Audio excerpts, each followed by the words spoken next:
have been watching Stanley Tucci's Searching for Italy, and in one of the most recent episodes, he was with Gennaro Cataldo, who is the famous Italian chef. So this is one of the recipes that he made. He made a rocket fresh pasta Amalfi lemon dish with garlic. I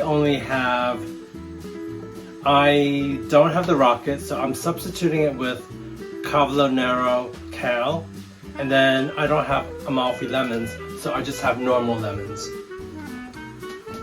The dish also mentions to put in like a chili, so I'm putting 2 to be cheeky. So I'm just frying it off to get some of the juices out. There's no Italian dish without garlic. So let's add some extra virgin olive oil.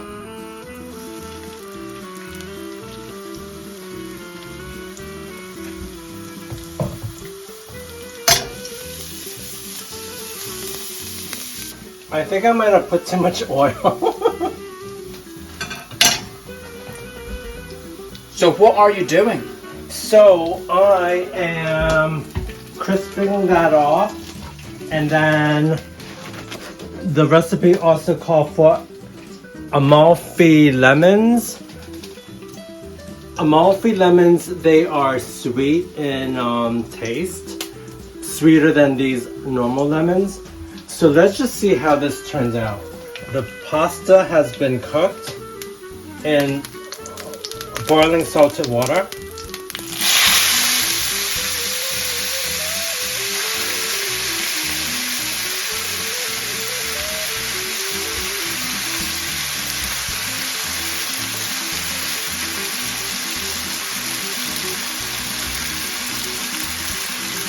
Ooh, this smells really nice.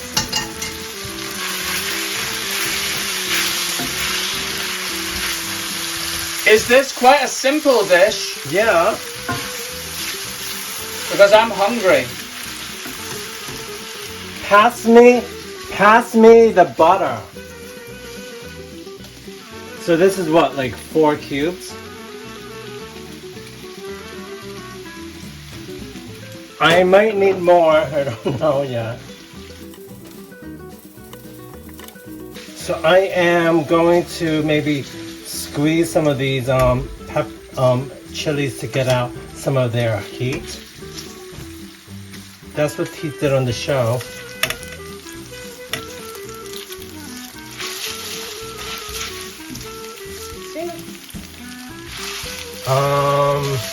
Alright, so why don't I add in some of this charred Cavolo Nero. Really charred. So this was in oil? In the air fryer? Yeah. So let's mix this up. I know, it doesn't look that pretty.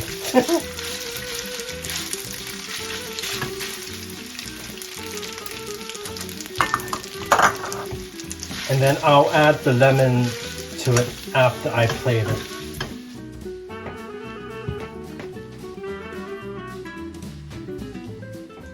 Ooh, look at this. So in the recipe, it called for rocket, but the supermarket ran out. So I substituted with kale, Cavolo Nero kale, because I thought that it was a bit more punchy than mixed salad, because that's all they had left. So I think this might be a good alternative. I think I'll give all of it out. So he also squirted it with lemons.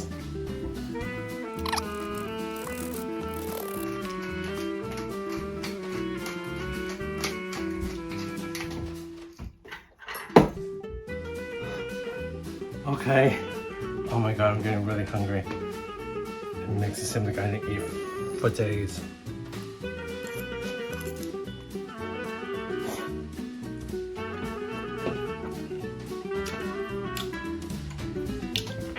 It's really interesting having lemon spaghetti. And it's also interesting how the Cavallonero kale is a different texture from the spaghetti, and it adds some more depth and dimensions to the meal.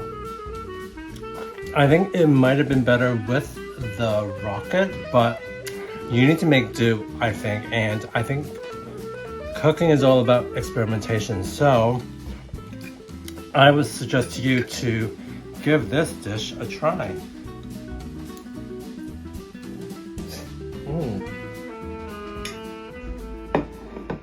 You know how it is. Sometimes you go to the supermarket and when you get home, you discover you have bought the wrong thing. Or perhaps you are getting something from one of those delivery companies or an online supermarket shop. And when the groceries arrive, you also discover, oops, something is not as expected. Well, that's exactly what happened to me. I had ordered 4 cream desserts. But did they arrive? No. In its place was creme fraiche. I thought, do I even like creme fraiche? Do I even know what creme fraiche is?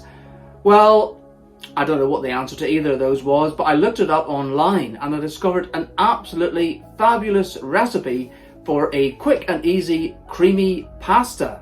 The ingredients that you need are 1 small onion, chopped, 1 clove of garlic, chopped, 5 slices of streaky bacon cut into strips or lardons, a good bowl's worth of garden peas, the creme fraiche, and 225 grams of pasta, preferably fusilli. Well, we've already got the pasta on the boil and it should be kind of al dente. We'll see how it turns out. And I've got a large frying pan here.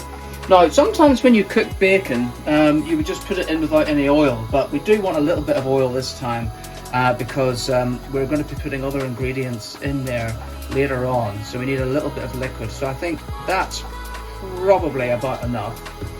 And you want the pan on a medium to high heat. Now this is a actually it's not, this is a stick. This is a non-stick pan, so it's a stick pan. So we have to be sort of careful here and keep things moving around, otherwise they will stick to the pan.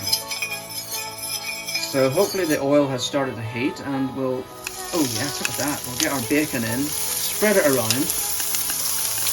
And what we're looking for is my favourite type of bacon, really. It's going to cook for roughly 3 minutes or until it gets crispy.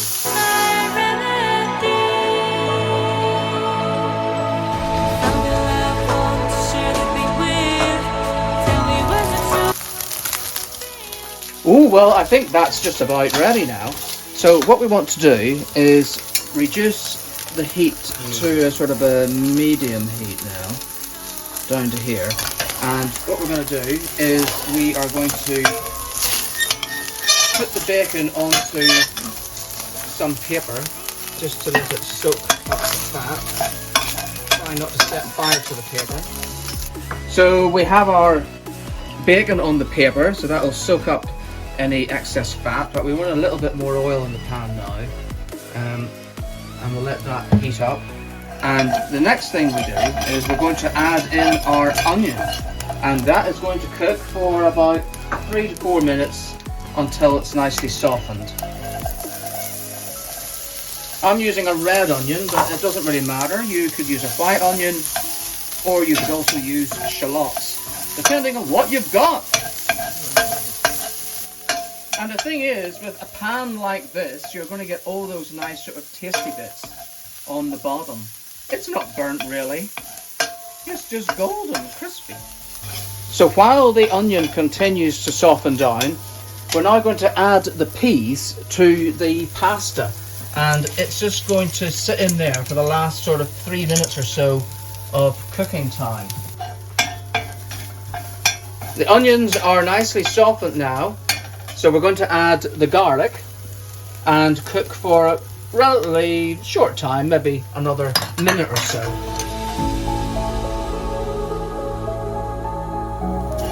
Right, now it's time to add the bacon back into the pan, and to that we are going to add in our jar of creme fraiche to make our lovely cream. And we want a pinch of salt and some pepper. Thanks, Paul. Ooh, look at this. Lovely. So our cream mixture is just going to like bubble away in the background, and I think now it's probably time to turn our attention to the pasta and the peas. And what we want to do is to drain them, but save a little bit of the water, because that is going to be added into the sauce. So we'll take the pasta off the heat, and I've got my strainer over here, so we're just going to pour it all in, and hopefully there will be a little bit of, if we hold a little bit back in the pan, that'll keep the water. So we'll come over here, add that in, add that in.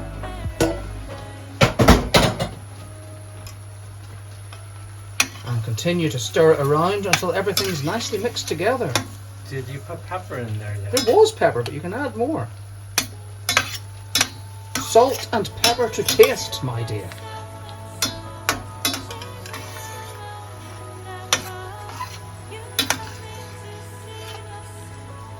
I know how you like your salt and pepper, so it'll do no harm to add another little pinch of salt and some more pepper at this stage. Now there are options you can do on this recipe. You can add Parmesan cheese into the mix, and also parsley if you've got it. We don't have either of those, so it wasn't an option. But you can just use whatever you've got, and we have got some oregano which we are going to sprinkle on the top once it gets onto the plate. Oh, Paul thinks it's ready, so maybe it's time for me to eat. Why don't you put some of that oregano down? Oh, I think it'll be to taste. Paul wants his oregano, so here we go. Is that enough? Mm-hmm.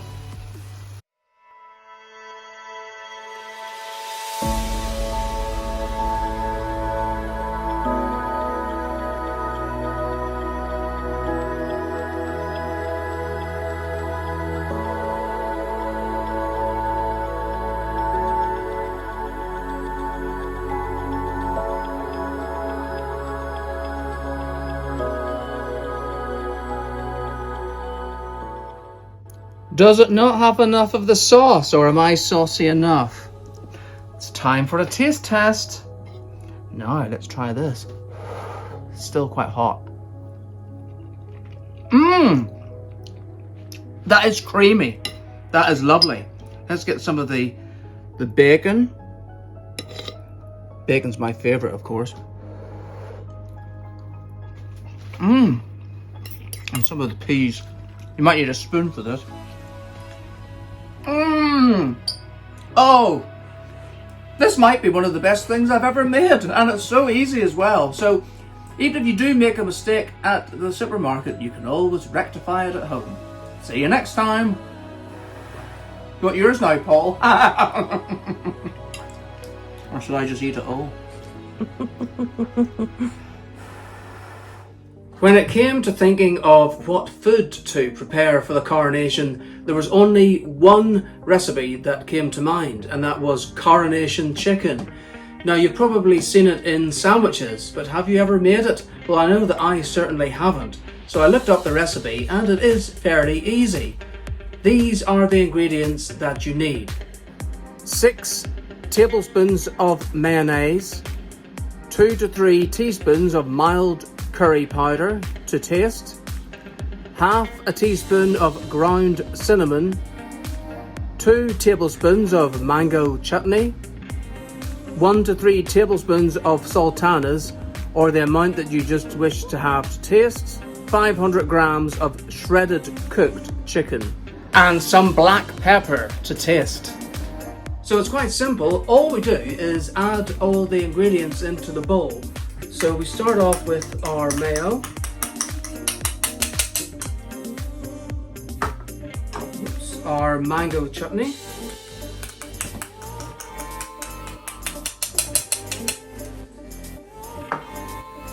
Our curry powder.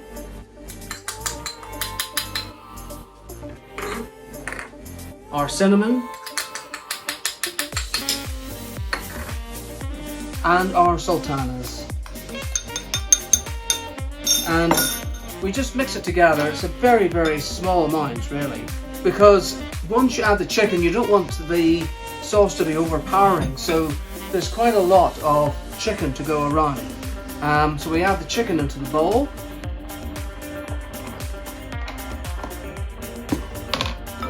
And we just give it a good mix. Now you could use this filling in various things. You could have it with a salad, you could put it into a sandwich, or you could do what we're doing, and that is having it in a jacket potato. And here is Paul to show you how to cook that. So we are having the coronation chicken with the jacket potato that I'm going to prepare for you now. So I scrubbed these really big roasting potatoes. I'm going to be adding them into the air fryer, and then I will be adding, oh, this is perfect. And then I will be adding about 2 tablespoons or teaspoons of olive oil to help it roast up.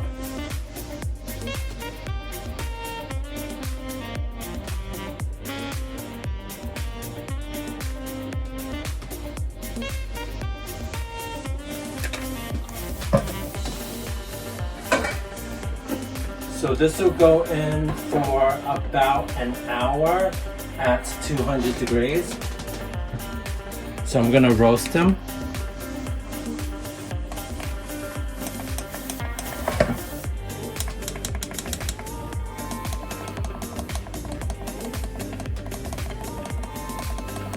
I think that they are quite big, so hopefully this will only take an hour, but if needs be, I will put them in for another 10-20 minutes afterwards. So let's push this in and then let's start.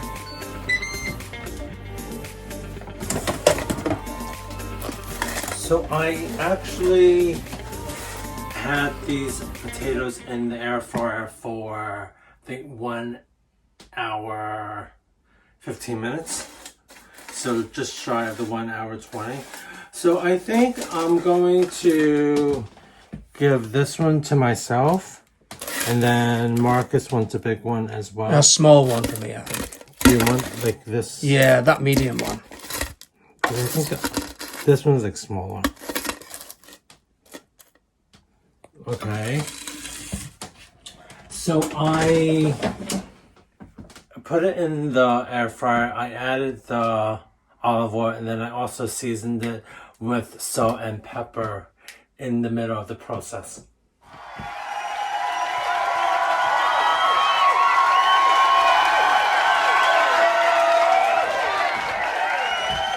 Right, well, let's tuck in. Now, Paul has added some black pepper to the mix, and we thought that it wasn't creamy enough, so we found a little bit more mayonnaise and we added that in as well. But I think this now does look like the perfect Okay, mix. so I am cutting this potato. It is a lot of steam in here, so it's very hot. Ooh, I think that they came out perfect. Yeah. Don't you? Yeah.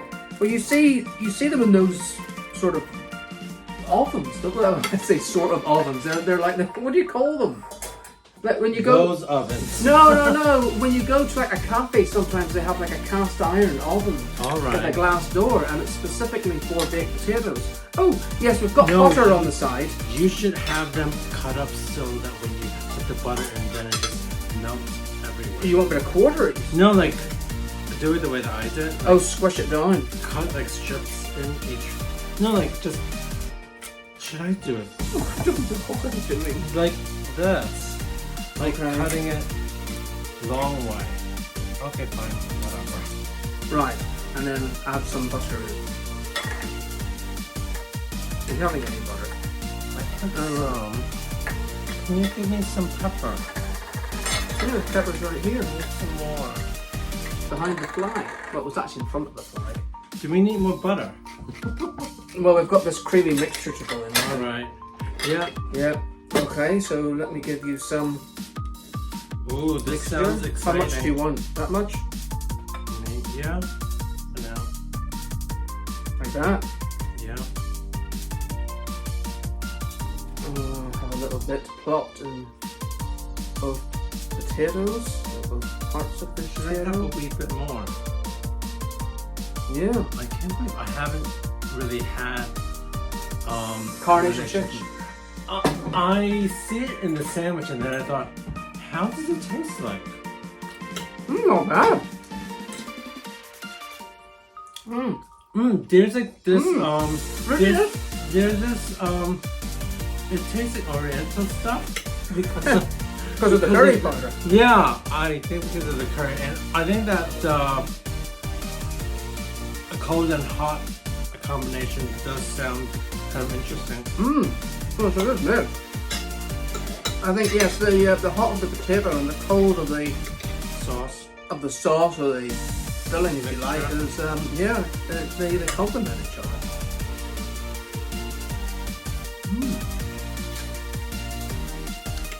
Very interesting. I wasn't really sure what to expect from a coronation chicken.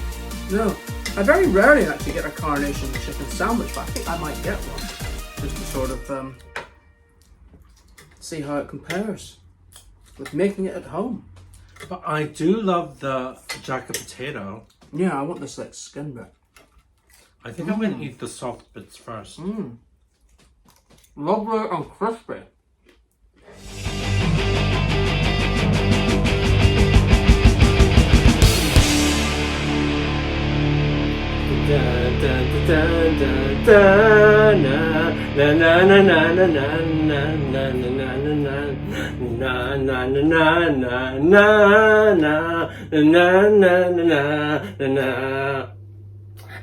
I hope you all know what sound that is from. If not, it's from Eurovision, of course. And since Ukraine were the winners of Eurovision last year, they are going to be representing Eurovision as the winners this year, hosted in the UK. So the dish that I will be making is a Ukrainian-inspired tangy slaw. Okay, so you may ask, okay, so what are we gonna put in this slaw? Of course, we're gonna need some mayonnaise, also some cider vinegar,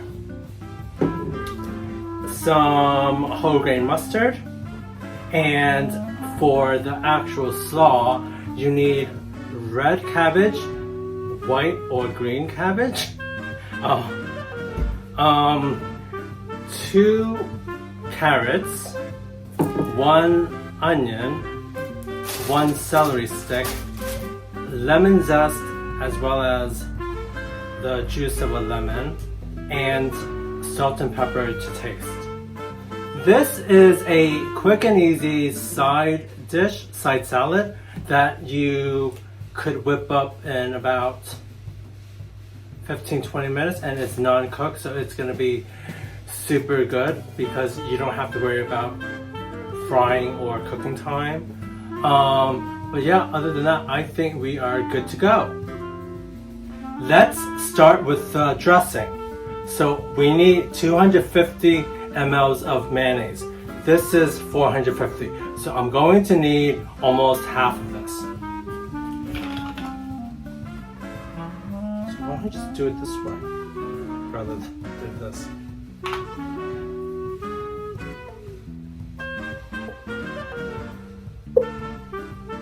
I'll just have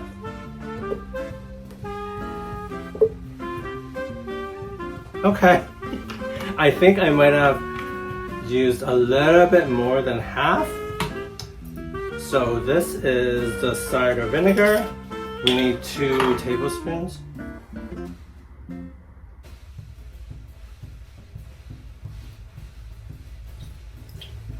Okay, happy with that.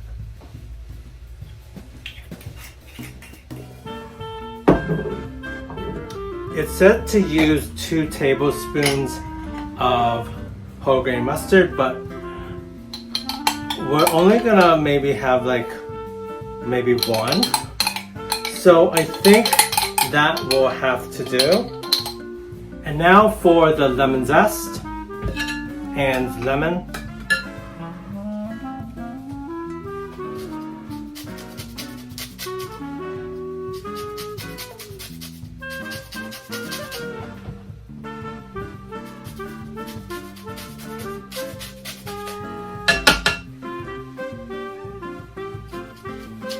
You could smell the zestiness of the lemon because it's very potent and very fragrant.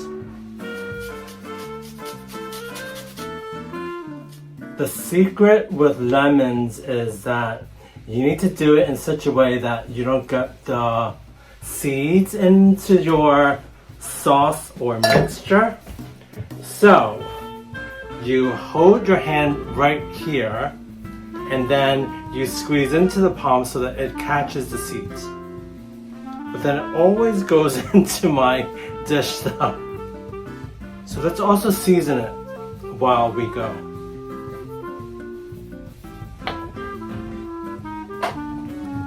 So added some salt, and now some ground black pepper.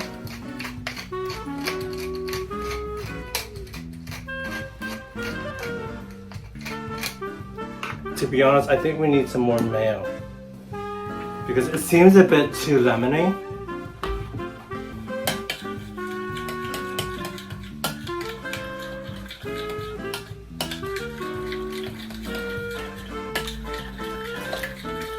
Before it was all very uneven, but now I think it's looking more uniform and it's looking more consistent as a dressing mix. I'm happy with that.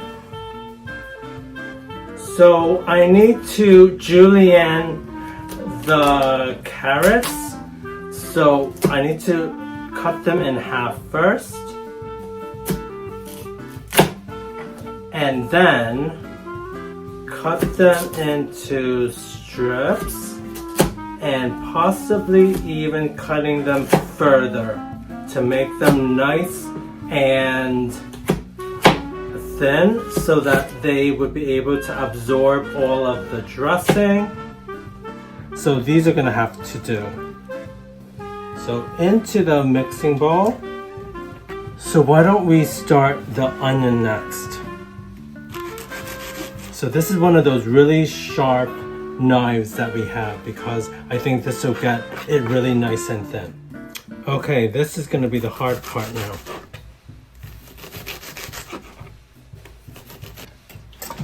Okay, so here are some of the diced onion, red onion, and you go. So let's cut some of this cabbage, the red and the green one.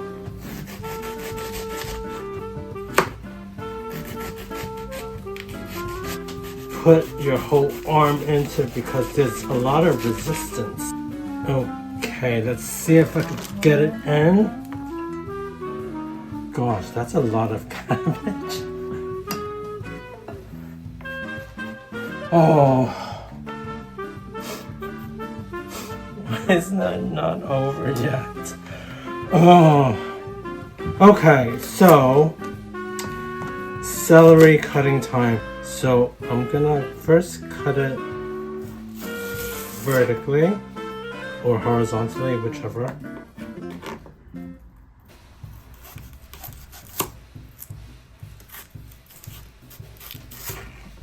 Back to the cleaver.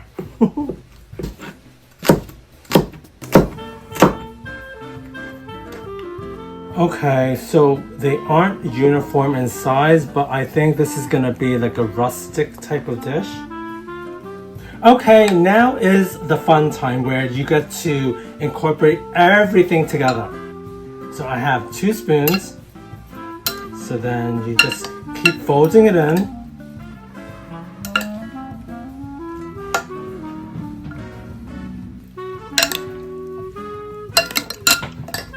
It has to be well mixed, otherwise some pieces are going to be less seasoned than others, and it's horrible when you have a salad that isn't well dressed. Wow, I think I'm really impressed with this tangy slaw. I've never actually prepared it from scratch. I think people have always brought it, but I've never actually gone through the trouble to actually make it. But I think this will taste great when it's time for the eating. And the recipe states that you can make it up to a day in advance, but I will be having this lovely slaw later on in the day.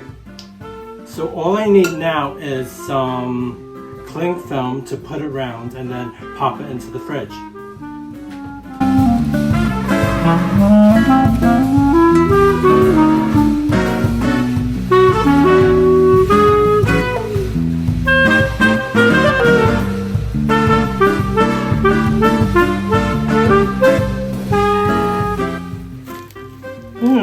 I think that this slaw is ready to be fridged and chilled and serve as our lovely side salad for the main dish later on.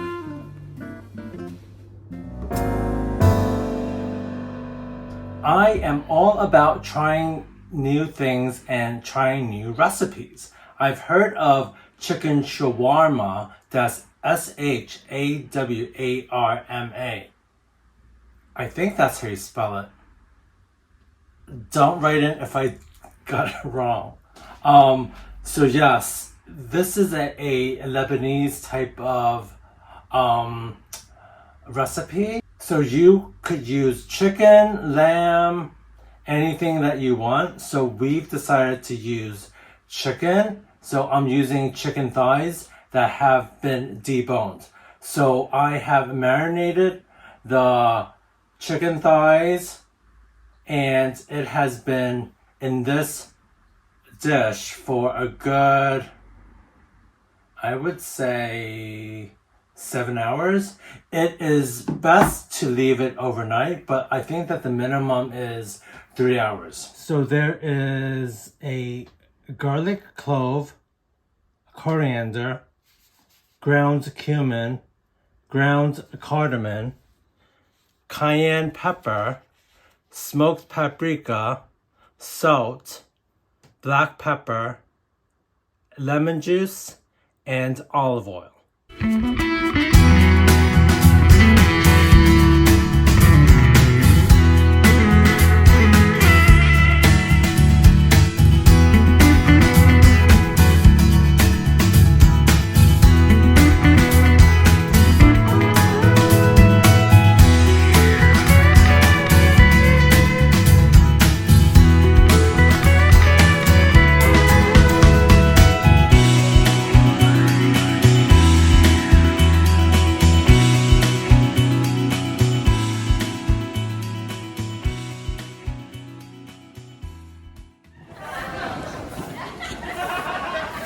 Just brushing up on how to subscribe to It's Paul and Marcus on YouTube.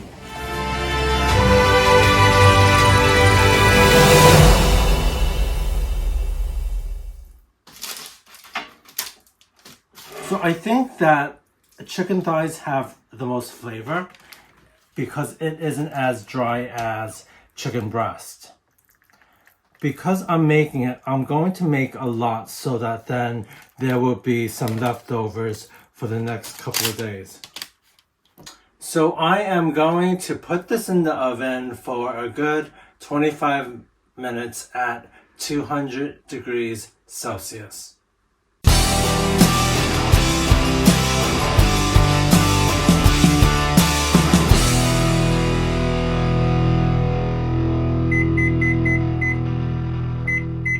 Okay, now I am going to make the sauce for the shawarma, which will be yogurt, cumin, garlic clove, and some lemon juice. So I have 1 cup of yogurt. This is Greek style yogurt. 1 garlic clove crushed.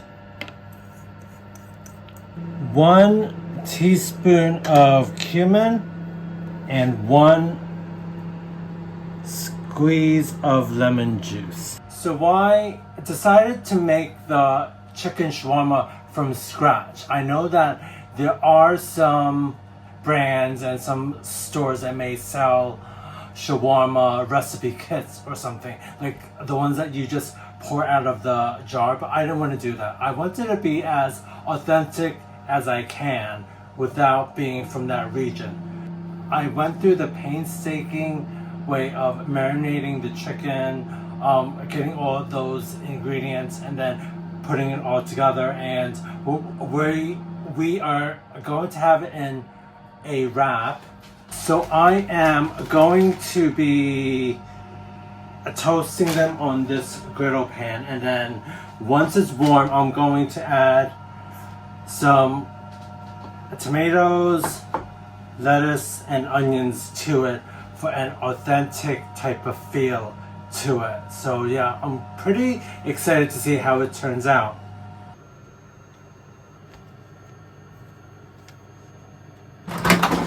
Okay, I think that the chicken is ready now.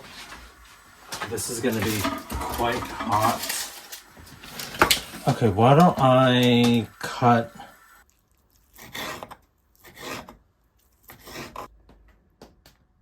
Okay, so the flatbread shouldn't be breaking up like this.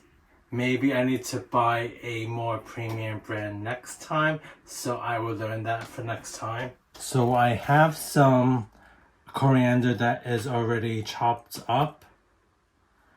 Alright, so first thing I'm gonna put is the yogurt mixture.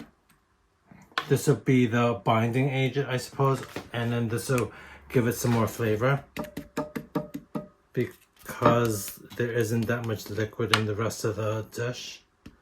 Let's add some coriander. Then I have my onions. Here's the star of the show. I'm not gonna add too much to it because we need to like close it up. Okay, one more for good luck. And then there is the lettuce, some tomatoes. I know what Marcus is thinking. He's thinking, how am I supposed to eat it like in 1 cup? Okay, I think I filled this. Oh my gosh. Okay, this is gonna be more like a taco. Jeez, this isn't even. I think I put too much. Okay, you know what? This is gonna be messy.